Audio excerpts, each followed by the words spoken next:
Check करना वो जो सब्जियों का ऑर्डर दिया था वो आया या नहीं आया। मैम मुझे राकेश ने बताया कि बचा हुआ सारा खाना फेंक दिया।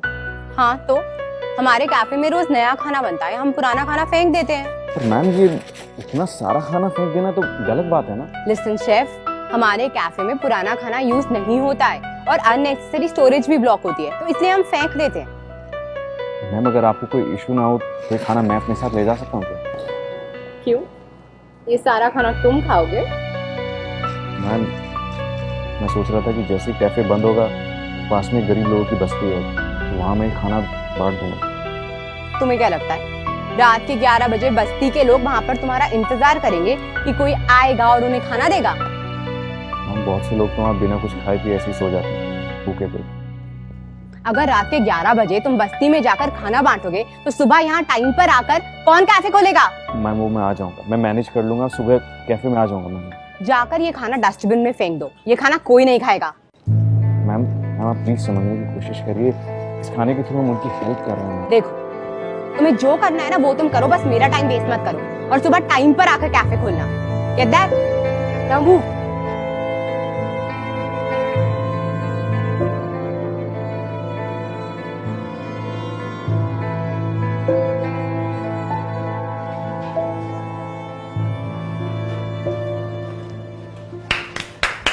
Everyone listen up guys.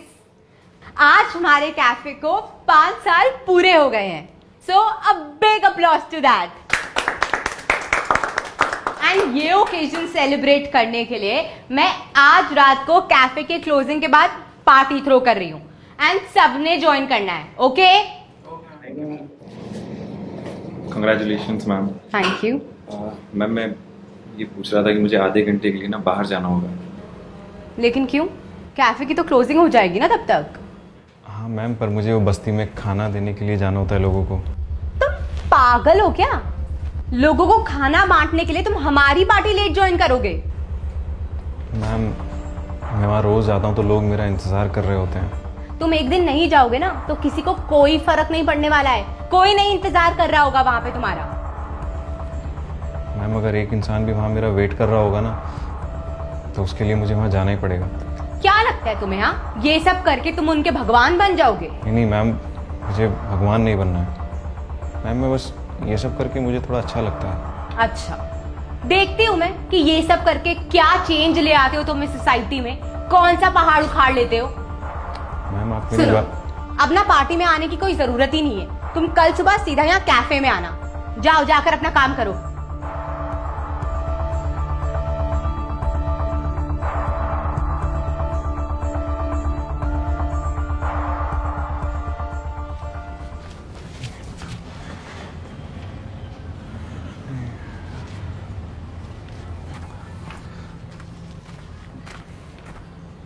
Ma'am I am so sorry, मैं आज लेट हो गया। मैम एक्चुअली हुआ क्या था कि मैं खाना कल बहुत ज़्यादा बच गया था तो मैं दूसरी बस्ती में देने के लिए चला गया, आगे से नहीं होगा मैम। रिलैक्स, इट्स ओके, कोई बात नहीं। पर मैम आपने तो मुझसे कहा था कि ये खाना देने के चक्कर में मुझे लेट नहीं होना चाहिए। तुम टेंशन मत लो, मैं इस बात को समझ ही नहीं पाई और इसलिए मैं तुमसे माफ़ी भी मांगना चाहती हूँ। मैम आप ये क्या कह रहे हैं, मुझे कुछ समझ नहीं आ रहा। आज सुबह मैं कैफ़े थोड़ा जल्दी आ गई थी और तभी मेरे पास एक आदमी आया। मैडम ये होटल आपका है? जी हाँ मेरा है, क्या बात है? मैडम आप भगवान हो, आपके इस होटल के खाने की वजह से आज हमारे बस्ती में कोई भूखा नहीं सोता। मेरे होटल के खाने की वजह से? जी मैडम, वो कुछ हफ्तों से एक भाई साहब हमारे बस्ती में ढेर सारा खाना लेके आ रहे हैं और उस खाने के डब्बे में इसी होटल का नाम था। मैडम मेरे बच्चे 2 दिन से भूखे थे और मैं उन्हें खाना भी नहीं दे पा रहा। अगर आप अपने होटल के बचे हुए खाने हमें नहीं देते तो मेरे बच्चे भूखे मर जाते।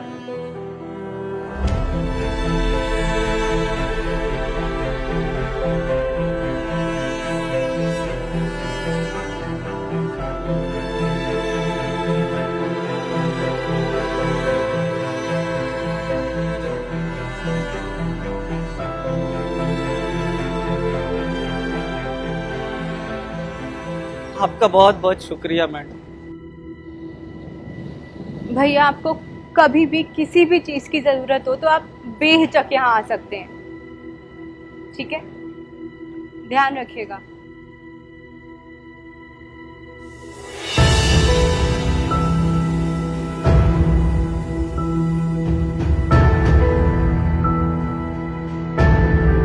और तब मुझे पता लगा कि तुम्हारे इस खाना बांटने की वजह से तुम कितने लोगों की मदद कर रहे हो। मैम, जितना भी खाना बांटता हूँ उससे पूरी दुनिया के लोगों की भूख तो नहीं मिटती होगी, पर जितने भी लोगों को खाना मेरी वजह से मिल पाता है मेरे लिए वो बहुत है मैम।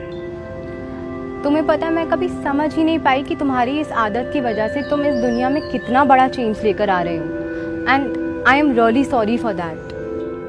मैम, मुझे ये नहीं पता कि मैं कितना बड़ा चेंज लेकर आ रहा हूँ। मैं बस इतना जानता हूँ मैम, जब भी मैं उस बस्ती के लोगों में खाना बांटता हूँ तो उनके चेहरे पर एक खुशी आ जाती है, और वो खुशी देखकर मुझे बहुत अच्छा लगता है। तुम बिल्कुल ठीक कह रहे हो। अब ये बताओ, क्या मैं भी तुम्हारे साथ बस्ती के लोगों को खाना बांटने चल सकती हूँ? ये तो बहुत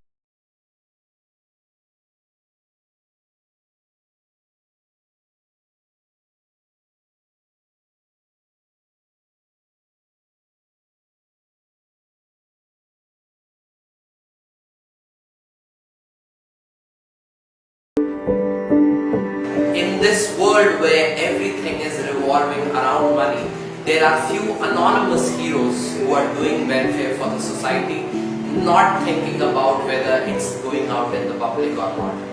This content is a salute to them. That's it for this story. See you next week. Khuda Hafiz and stay positive. If you are going through any psychological or relationship problem, then you can join our positivity group by the name of Nijo Positive. It's a community counseling group wherein you can submit your problems anonymously and people in the group will try to solve it or support you with positivity. The link is in the description below. Thank you. Bye-bye.